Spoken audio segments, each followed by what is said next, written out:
अगला हम देखेंगे इसमें मूल अधिकार के प्रकार।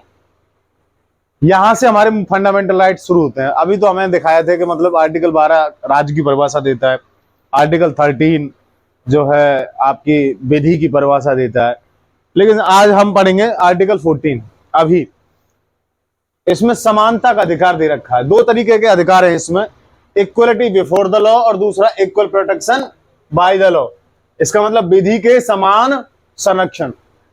इसके बारे में जानने से पहले हमें दो क्वेश्चन कर लेने चाहिए। हमें आपको बता दूं मैं दो क्वेश्चन किस प्रकार से आते हैं वो पेपर में, ठीक है, इसलिए मैंने इसकी परिभाषा लिखी है। आपकी पॉलिटी की किताब या संविधान में सिर्फ इतना ही दे रखा है, विधि के समान संरक्षण और दूसरा ये वाला विधि के समान समानता। समझ में आ रही है? विधि के समान समानता। क्वेश्चन लिखिए दो पहले प्री वाले।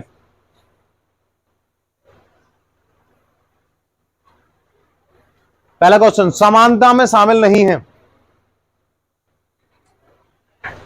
पहला क्वेश्चन, समानता में शामिल नहीं है। ऑप्शन ए,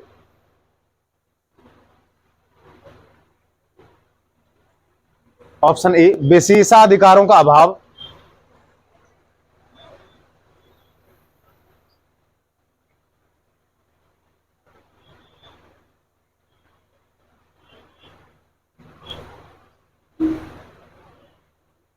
ऑप्शन बी सभी के समान अवसर, सभी को समान अवसर।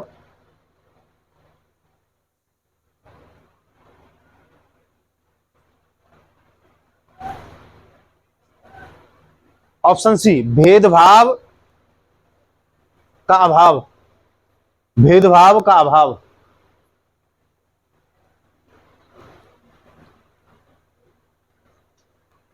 ऑप्शन डी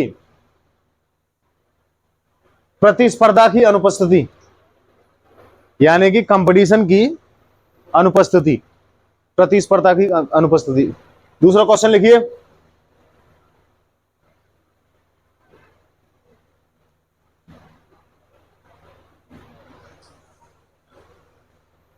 दूसरा क्वेश्चन, विधि के समान संरक्षण में अंतर्निहित है। विधि के समान संरक्षण में अंतर्निहित है।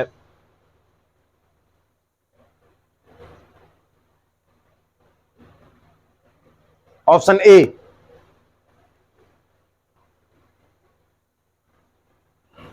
परिस्थितियों के अनुसार पृथक विधि का निर्माण।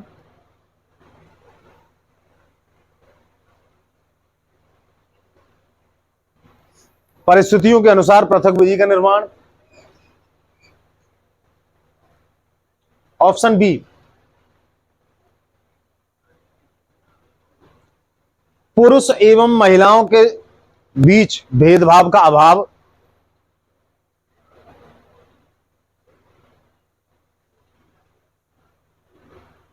ऑप्शन सी एक समान व्यवहार, एक समान व्यवहार। और डी विशेषाधिकारों का अंत।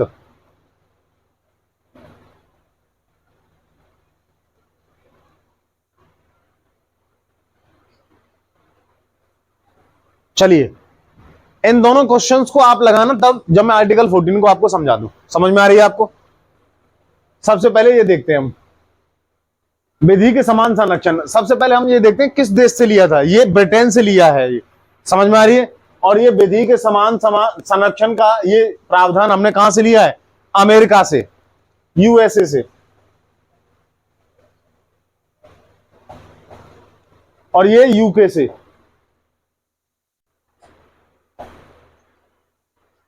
समझ में आ रही है आपको? यूके यानी ब्रिटेन से, इंग्लैंड से, यूनाइटेड किंगडम। इसके बहुत सारे नाम हो सकते हैं, देखिए किसी भी प्रकार से लिख सकते हैं। विधि के समान समानता, इसका मतलब यह है, एक नॉर्मल सा आपको कहानी बताऊं आपको किसी भी चीज में। एक लंगड़े आदमी को और एक दोनों टांगों पैरों वाले साबित आदमी को एक लाइन में समान भागना है। समझ में आ रही है आपको? इसे कहते हैं समानता। दूसरा एग्जांपल, इसमें कोई छूट नहीं है। दूसरा एग्जाम्पल, राष्ट्रपति कहीं जा रहा है, राष्ट्रपति को तो छोड़ो, उसके लिए अब बात है, प्रधानमंत्री कहीं जा रहा है। अब प्रधानमंत्री ने किसी इंसान को गोली मार दी, आप भी कहीं जा रहे हो, आपको भी गुस्सा आ गया, आपने भी किसी इंसान को गोली मार दी, तो दोनों को समान धारा कौन सी लगेगी? 302, आईपीसी की धारा 302। प्रधानमंत्री, इसका मतलब ये नहीं है छूट रही होगी उसके लिए, इसका मतलब ये है, समझ में आ रही है, सभी के साथ समान व्यवहार, चाहे वो प्रधानमंत्री चाहे मुख्यमंत्री है। समझ में आ रही है? इसके बाद में एक अपवाद है इसके बारे में जो मैं बाद में कराऊंगा थोड़ी देर में। इसको हम किसी और तरीके से बोल सकते हैं, किसी व्यक्ति का पद या प्रतिष्ठा या ऊंची हाईएस्ट पोस्ट का हो, आईएएस ऑफिसर हो या कोई भी हो सकता है, उनके लिए समान विधि होगी, इक्वल कानून होगा सबके लिए। समझ में आ रही है आपको? एक जैसा कानून, 302 सब पे लगेगी एक जैसी। समझ में आ रही है? जो प्रोसीजर है सीआरपीसी, सबके साथ ऐसा ही व्यवहार किया जाएगा। दूसरा, विधि की दृष्टि में, इसका मतलब कानून की दृष्टि में, संविधान की दृष्टि में प्रत्येक व्यक्ति का समान महत्व होगा। क्या होगा? समान महत्व होगा। इसको अगली लाइन कैसे भी बोल सकते हैं, विधि का शासन होगा। समझ में आ रही है? इसी विधि के समक्ष समानता को हम कई प्रकार से बोल सकते हैं। दूसरा, नकारात्मकता, दो चीजें होती हैं, एक होता है नकारात्मक तरीके से कहना किसी चीज को, एक होता है सकारात्मक तरीके से कहना किसी चीज को। ये तो मैंने लिख दिया सकारात्मक तरीके से कहने की वाली चीज। दो चीजें होती हैं नकारात्मक तरीके से कहने वाली चीजें, जैसे ये विषमता का अभाव। विषमता का मतलब क्या होता है? जिसमें समानता है उसमें विषमता नहीं है, सिंपल सी बात है। समझ में आ रही है? तो विषमता का अभाव, इसका मतलब कहना तो क्या चाह रहा है? विधि के समान समता, बात तो एक ही है। दूसरा, विशेषाधिकारों का अभाव, प्रिविलेजेस, किसी को विशेष अधिकार नहीं है, सबके लिए कानून एक जैसा है। समझ में आ रही है? इसका मतलब यह होता है। दूसरा, अब इसके बारे में जान लेते हैं, विधि के समान संरक्षण, equal protection by the law. अच्छा, इसमें एक चीज देखिए, इसमें और इसमें अंतर ये देखिए, एक लंगड़ा आदमी है, दोबारा उसी एग्जाम्पल को लेते हैं, और एक साबुत आदमी है, ठीक ठाक है वो। अब दोनों को एक ही रेस में दौड़ा रहे हैं, जीतेगा कौन? दोनों पैर वाला। समझ में आ रही है? किस लिए? क्योंकि सबके लिए एक जैसा कानून है। नकारात्मक है सकारात्मक है? नकारात्मक। सकारात्मक कैसे होगा? उसे छूट मिलनी चाहिए, किसको? जिसकी एक टांग नहीं है। समझ में आ रही है आपको? ऐसे बोलते हैं, जैसे कि इसी लाइन को आप किसी भी तरीके से लिख सकते हैं। दूसरा, राज्य द्वारा संरक्षण दिया जाएगा, किसको? वंचित वर्गों को। वंचित वर्गों में कौन है? SC ST, महिला, बूढ़े, जवान नहीं होते। समझ में आ रही है आपको?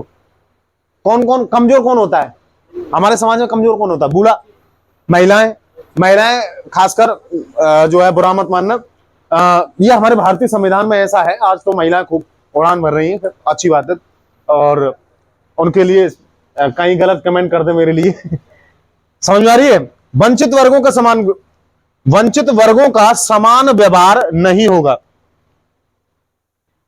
जो वंचित वर्ग हैं उनके साथ में समान व्यवहार नहीं होगा। इसका मतलब ये वाला क्या कहता है? सबके लिए एक जैसी विधि है, लेकिन यहां पे कैसा है? एक जैसी विधि नहीं हो सकती है। क्यों नहीं होगी? क्योंकि वो वंचित हैं। समझ में आ रही है आपको? आरक्षण कहां आएगा? यहां आएगा, यहां आएगा, यहां आएगा। समझ में आ रही है? आरक्षण किस लिए दिया जाता है? क्योंकि विधि के समान संरक्षण, समानता लाने के लिए। इतिहास उठा के देख लीजिए, बड़ी बड़ी जातियों ने छोटी छोटी जातियों के साथ में भेदभाव किया है। आज उनको उठाने के लिए हमें उल्टा भेदभाव करना पड़ रहा है। ये भेदभाव सकारात्मक है या नकारात्मक है? सकारात्मक है, पॉजिटिव है। इसलिए इसे क्या बोलते हैं? उल्टा भेदभाव, संरक्षणात्मक भेदभाव, कोई भी शब्द बोल सकते हैं इसके साथ में। परिस्थितियों के अनुसार पृथक विधि का निर्माण किया जा सकता है। जैसी परिस्थिति होगी ऐसी विधि का निर्माण किया जा सकता है। समझ में आ रही है कि नहीं? ऐसे आगे चल के बताऊंगा, आर्टिकल 15 में बहुत सारे संशोधन हुए हैं। आ रही समझ में? महिलाएं नहीं थी उसमें, महिला और बच्चों के लिए स्पेशल प्रावधान किया गया है 2003 का एक एक्ट बना है, पॉक्सो अधिनियम। ये सारी चीजें आपको इसकी वजह से मिल रही हैं। समझ में आ रही है आपको? दूसरा, समानों में समान और असमानों के साथ असमान। समानों में समान का असमानों का असमान क्या मतलब होता है इसका? समानों में समान, जैसे कि जनरल कास्ट के हैं तो जनरल में एक जैसा, उसके साथ में भेदभाव नहीं होगा। महिलाएं हैं तो महिलाओं के साथ में भेदभाव नहीं होगा, ये क्योंकि ये सब समान है। असमान कौन होते हैं? महिला और पुरुष। SC ST और जनरल असमान होते हैं। भेदभाव कहां होगा? SC ST वाले में और जनरल वालों में होगा, या फिर इसमें होगा जनरल वालों में, समानता वालों में, SC ST वालों में। समझ में आ रही है कि नहीं? अगर SC ST वाले हैं उनमें आरक्षण नहीं होगा, लेकिन जनरल वालों के साथ तुलना की जाए तो आरक्षण होगा। समझ में आ रही है? इसीलिए क्या कहते हैं? समानों में समान और असमानों में असमान। इसके लिए 3 अपवाद हैं। अपवाद तो नहीं कह सकते हम, एक तरीका है जो भारत सरकार ने कानून बना करके लिया है। ये जो है, हम 3 आधारों पर भेदभाव कर सकते हैं। कौन कौन सी आधारों पर? उसको लिख लीजिए, इसमें जगह नहीं बोर्ड पर। 3 आधारों के साथ हम जो है भेदभाव कर सकते हैं। कौन कौन से भेदभाव है? पहला, भौगोलिक आधार पर। भौगोलिक आधार पर, इसका मतलब क्या है? भेदभाव हम भौगोलिक आधार पर कर सकते हैं। जैसे कि उत्तर पूर्वी पहाड़ी के लोग गरीबी पैसे वाले हैं। समझ में आ रही है कि नहीं? पहाड़ी लोगों के पास में इतनी खेती नहीं होती है। दूसरा, संसाधन नहीं होते। तीसरा, जॉब्स नहीं होती। समझ में आ रही है कि नहीं? वो इतना, जैसे समतल स्थल का आदमी अपने लिए स्ट्रगल कर सकता है, इतना पहाड़ी लोग नहीं कर सकते। इसलिए उनके लिए हम क्या मिलते हैं? आरक्षण दिया जाता है, छूट मिल जाती है। और दूसरा, भौगोलिक पहाड़ी के लोगों को आप देखना, पहाड़ी के लोगों को, उनकी हाइट कैसी होती है? छोटी होती है। समझ में आ रही है? अच्छा, पुलिस की वैकेंसी हो या आर्मी की वैकेंसी निकाले हम,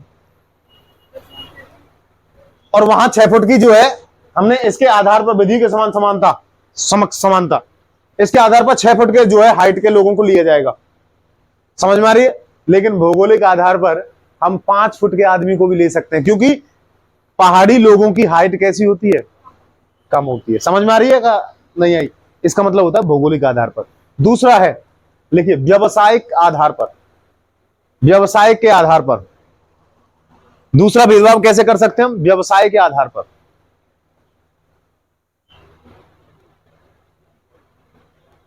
व्यवसाय के आधार पर क्या है?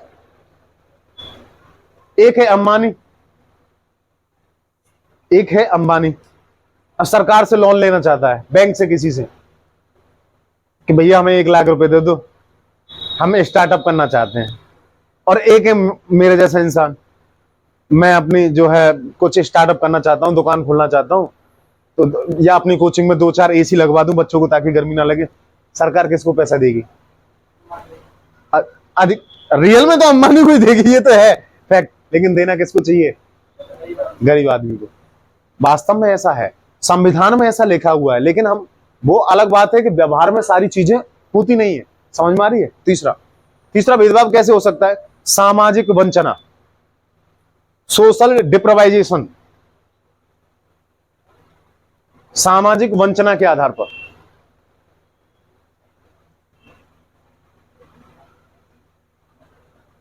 सामाजिक वंचना के आधार पर, इसका मतलब समझ रहे हो? जाति के आधार पर, जैसे बहुत सारे जाति पंडित हैं, ठाकुर हैं और SC ST हैं, इनके जो है, इनके आधार पर जो है भेदभाव हो सकता है, सामाजिक वंचना। या समाज से कटे कुचले लोग हैं, दबे कुचले लोग हैं, उनके आधार पर हो सकता है।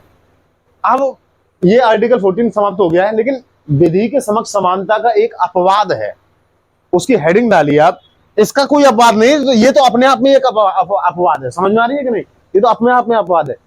ये जो विधि के समक्ष समानता है, 2 लोगों पर लागू नहीं होता है भारत में। कौन है? पहला राष्ट्रपति और दूसरा राज्यपाल। किसी को गोली भी मार देना, जेल नहीं होगी। समझ में आ रही है कि नहीं? लिखिए, एक हेडिंग डालिए, हेडिंग के साथ में विधि के समक्ष समानता का अपवाद, ऐसे डालिए। विधि के समक्ष समानता का अपवाद। आगे लिख लेना अनुच्छेद 361, 361। हम यहां आर्टिकल 14 से जोड़ के देख रहे हैं, इसको अलग से नहीं पढ़ाना पड़ेगा इसको।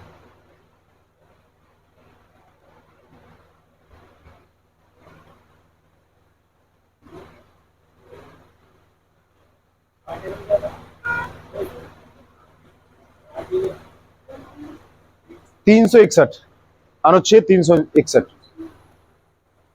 लिखिए। इसके अंदर सब हेडिंग डालिए इसके लिए। व्यक्तिगत कार्य, व्यक्तिगत कार्य।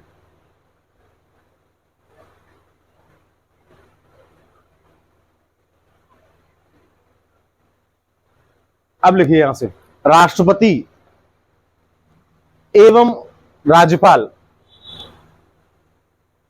राष्ट्रपति एवं राज्यपाल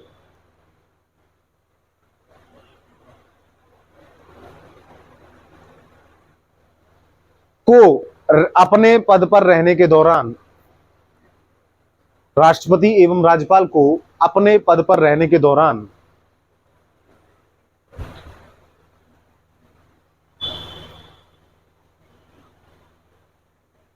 हिरासत में नहीं लिया जाएगा। हिरासत अंडरलाइन।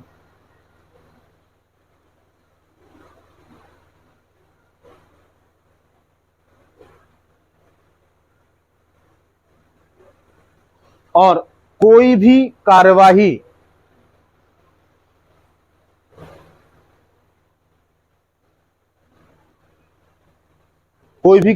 ना तो चलेगी, ना तो शुरू की जाएगी, ना तो शुरू की जाएगी, ना तो शुरू की जाएगी, और ना ही, इसे काट देना, और ना ही, और अगर पहले से चल रही है तो, और अगर पहले से चल रही है तो बंद कर दी जाएगी, बंद कर दी जाएगी।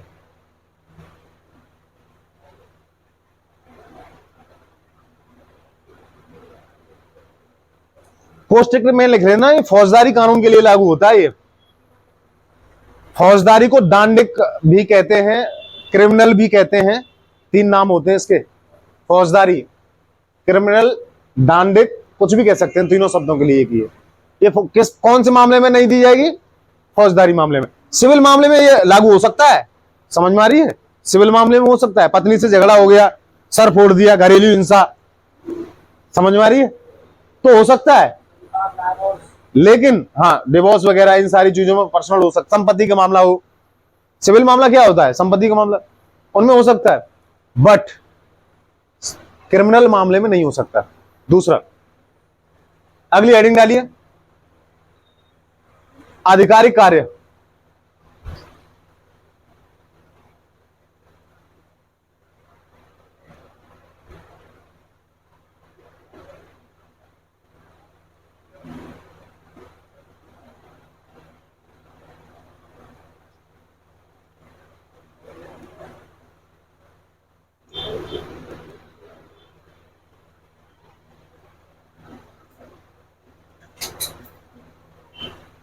अगली हेडिंग डालिए, आधिकारिक कार्य। इंग्लिश में लिखिए इसे ऑफिशियल वर्क।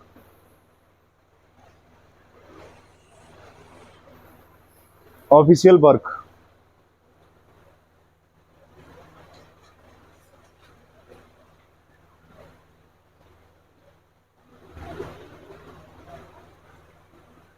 राष्ट्रपति और राज्यपाल, राष्ट्रपति और राज्यपाल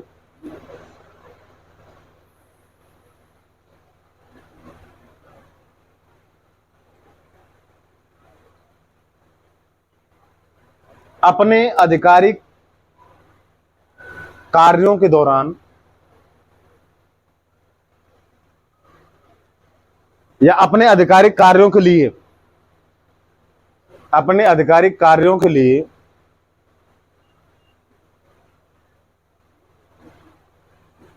किसी भी न्यायालय के समक्ष किसी भी न्यायालय के समक्ष उत्तरदायी नहीं होंगे।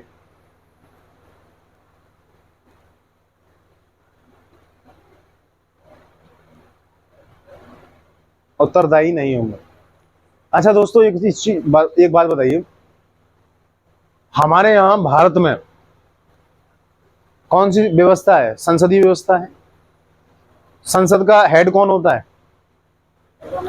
सरकार का मुखिया कौन होता है? प्रधानमंत्री। राष्ट्र का मुखिया कौन होता है? राष्ट्रपति। हमारे यहाँ सारे जितने भी ऑफिशियल कार्य होते हैं राज्य के स्तर पे होंगे तो राज्यपाल के साइन होंगे, जितने भी कानून बनेंगे।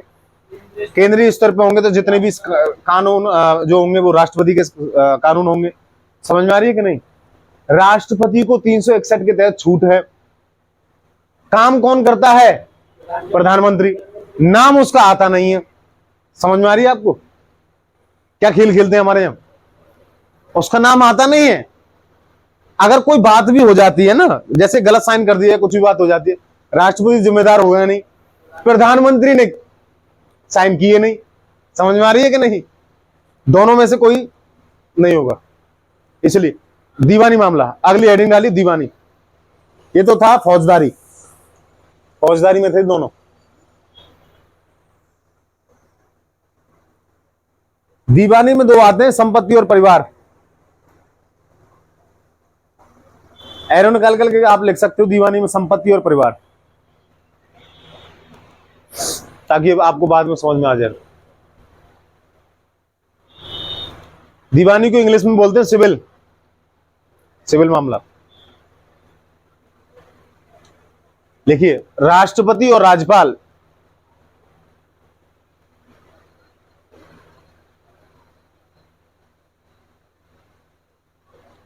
राष्ट्रपति और राज्यपाल को दीवानी मामले में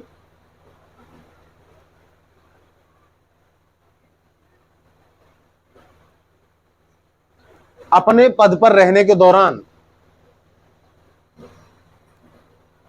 अपने पद पर रहने के दौरान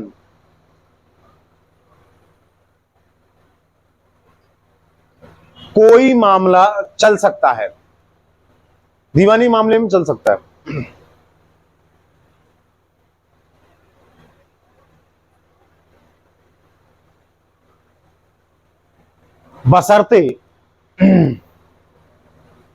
बशर्ते 2 महीने पूर्व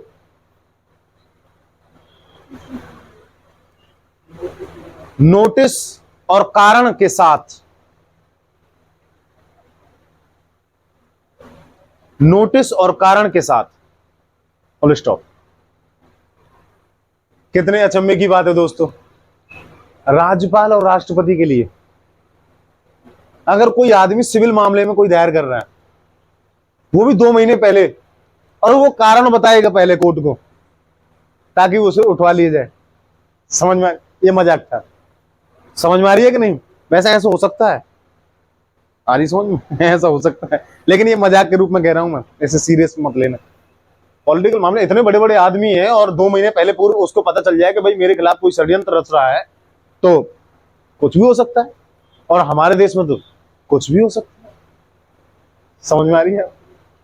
एक और लाइन लिख दो, एनओटी नोट करके लिख लो। एक अपवाद और है, ऐसा कर लो, व्यावहारिक हेडिंग डालो, व्यावहारिक। एनओटी नोट करके व्यावहारिक एक हेडिंग डाल लो भाई। व्यावहारिक के बाद में कोष्टक में डालिए आप जेनेवा कन्वेंशन, जेनेवा कन्वेंशन पर आधारित, जेनेवा कन्वेंशन पर आधारित, कोष्टक बंद। अच्छा, इसके लिए एक कौन कौन से व्यक्तियों को अपवाद में लिया गया था, अभी मैंने बताया था। राष्ट्रपति पहला, दूसरा राज्यपाल, तीसरा राजदूत। राजदूत उसे उच्चायुक्त बोलते हैं कहीं कहीं, उसे ही कमिश्नर, हाई कमिश्नर भी बोलते हैं कहीं कहीं।